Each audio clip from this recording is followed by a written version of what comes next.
नमस्कार। MIT विश्व शांति विद्यापीठ, MIT world peace university के विश्व शांति दर्शन चैनल में आपका स्वागत। चैनल की संकल्पना है विश्वधर्मी प्राध्यापक डॉक्टर विश्वनाथ दा कराड़ जी की, जिन्होंने विश्व के सबसे बड़े गुंबद तत्वज्ञ संत श्री ज्ञानेश्वर वर्ल्ड पीस डोम की अद्भुत रचना की है, जिसे स्पिरिचुअली ओरिएंटेड साइंटिफिक लैबोरेटरी भी कहा जाता है। यह कार्यक्रम है विश्व साप्ताहिकी, जिसमें आपके पास हर हफ्ते पहुंच जाती है कुछ अलग, कुछ जानकारीपूर्ण बातें। कला और संस्कृति की बातों से शुरुआत करते हैं।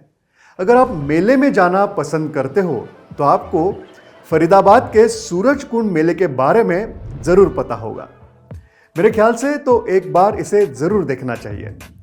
हरियाणा के फरीदाबाद जिले में सूरज कुंड में इसका आयोजन किया जाता है।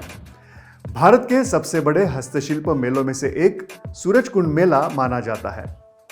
इस साल 7 फरवरी से मेले की शुरुआत हुई, जो कि 23 फरवरी तक लगा रहेगा।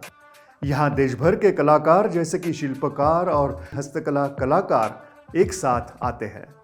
उनकी कला के प्रदर्शन के लिए उन्हें एक यह विस्तीर्ण मंच मिलता है। साथ ही इतनी तादाद में आए उत्साही ग्राहक उन तक पहुंच सकते हैं। सूरज कुंड इस शब्द का मतलब है सूरज का तालाब। कहा जाता है कि 10वीं शताब्दी में तोमर राजा सूरजपाल के शासनकाल में इसे बनाया गया था। राजा सूरजपाल सूर्य के उपासक थे और उन्होंने सूरज कुंड का निर्माण जल संचयन के लिए किया था। इस मेले की शुरुआत हरियाणा पर्यटन विभाग ने लगभग 35 साल पहले कलाकारों को प्रोत्साहित करने के लिए इस उद्देश्य से की थी। हर साल लगने वाले सूरज कुंड मेले में दिल्ली और आसपास के क्षेत्र से हजारों लोग शामिल होते हैं। आप भी जरूर इस रंग बिरंगी मेले का अनुभव कीजिए।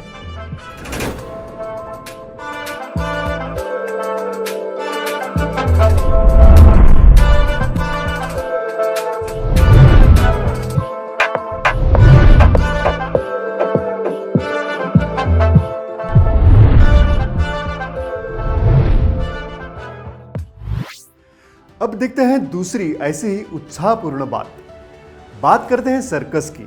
जी, आपने तो सर्कस का अनुभव बचपन में ही किया होगा, क्योंकि कई साल पहले सर्कस में प्राणियों के प्रदर्शन पर रोक लगाई गई। हाथी, घोड़े और खासकर शेर, बाघ तो बच्चों के आकर्षण होते थे, पर सर्कस की जान थे। अब सर्कस को अपना अस्तित्व रखने के लिए नई सोच और तरकीब लगाने पड़ी है। सर्कस में अब आप मिल सकते हैं बिल्कुल असली जैसे हाथी को। जी हाँ, डिजिटल या रोबोटिक हाथी को। पुणे में इस महीने में प्रदर्शन कर रही रेम्बो सर्कस इस डिजिटल हाथी के जरिए बच्चे और दर्शकों का मनोरंजन कर रही है।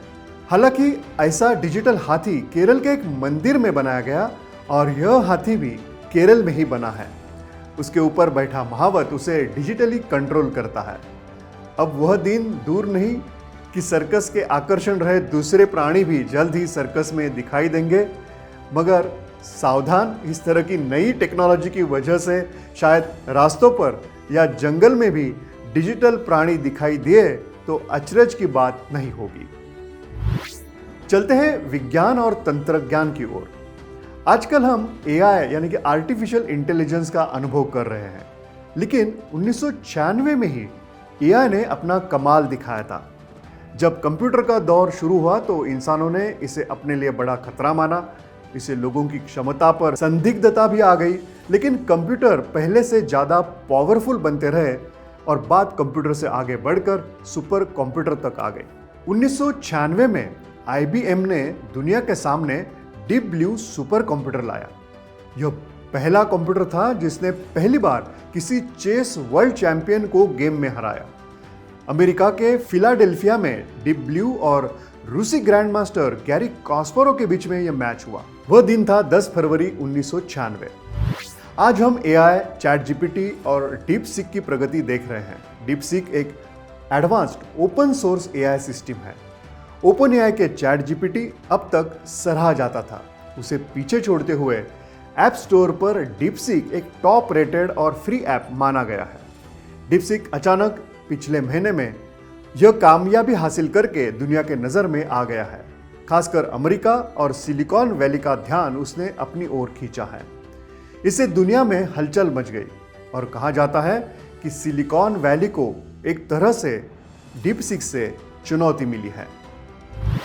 गाने सुनने हो तो आजकल तो हम मोबाइल का ही उपयोग करते हैं, मगर पुरानी पीढ़ी जानती है महत्व रेडियो का। 13 फरवरी 1946 में यूनेस्को के डायरेक्टर जनरल ने संयुक्त राष्ट्र रेडियो और संयुक्त राष्ट्र की अंतर्राष्ट्रीय प्रसारण सेवा की स्थापना की। इसी कारण विश्व रेडियो दिवस 13 फरवरी को मनाया जाता है।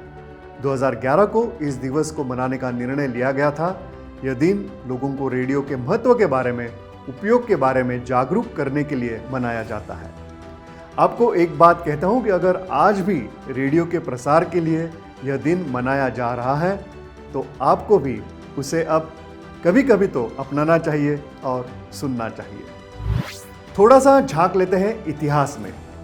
कहते हैं कि इतिहास का संबंध वास्तविकता में भूगोल से होता है, यानी कि प्रदेशों से। आइए जापान की बात करते हैं।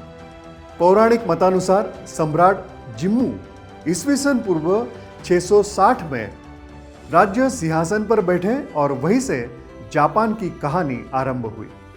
जापान में 11 फरवरी को राष्ट्रीय स्थापना दिवस के रूप में मनाया जाता है। सम्राट जिम्मू जापानी संस्कृति और परंपरा में एक महत्वपूर्ण व्यक्ति है और जापान की सम्राटीय परंपरा के प्रतीक के रूप में देखे जाते हैं। नेल्सन मंडेला दक्षिण अफ्रीका के पहले अश्वेत राष्ट्रपति थे। रंगभेद और वर्णभेद के खिलाफ संघर्ष करते हुए 27 साल जेल में रहने के बाद 10 फरवरी 1990 इस दिन अंतर्राष्ट्रीय दबाव के कारण उन्हें रिहा किया गया। वे पूरी दुनिया में शांति, समानता और स्वतंत्रता के प्रतीक माने जाते हैं। 1994 में दक्षिण अफ्रीका में पहली बार उनके कारण सभी जातियों के लोगों को मतदान करने का अधिकार मिला। नेल्सन मंडेला देश के पहले लोकतांत्रिक रूप से चुने गए राष्ट्रपति बने। नोबेल शांति पुरस्कार के हकदार नेल्सन मंडेला जी का निधन 2013 में हो गया। उनका जीवन दुनिया भर में मानवाधिकार और स्वतंत्रता के लिए प्रेरणा का स्रोत बना हुआ है। अब देखते हैं इस हफ्ते के दिन विशेष। 12 फरवरी 1809 चार्ल्स डार्विन का जन्मदिन। डार्विन एक महान जीव वैज्ञानिक थे। उन्होंने इवोल्यूशन के सिद्धांत का प्रतिपादन किया था। डार्विन के सिद्धांतों के आधार पर ही आज हम जानते हैं कि सजीव चीजों की उत्पत्ति और विविधता कैसे हुई। 11 फरवरी 1847 महान आविष्कारक थॉमस एल्वा एडिसन का जन्मदिन। एडिसन ने 50 वर्ष के अथक परिश्रम से लगभग 1000 आविष्कारों को पेटेंट कराया। आज का आधुनिक युग उनके आविष्कारों के बलबूते पर ही खड़ा है, ऐसा हम कह सकते हैं। इसी के साथ विश्व साप्ताहिकी में इस हफ्ते में यहीं पर रुकते हैं। नमस्कार।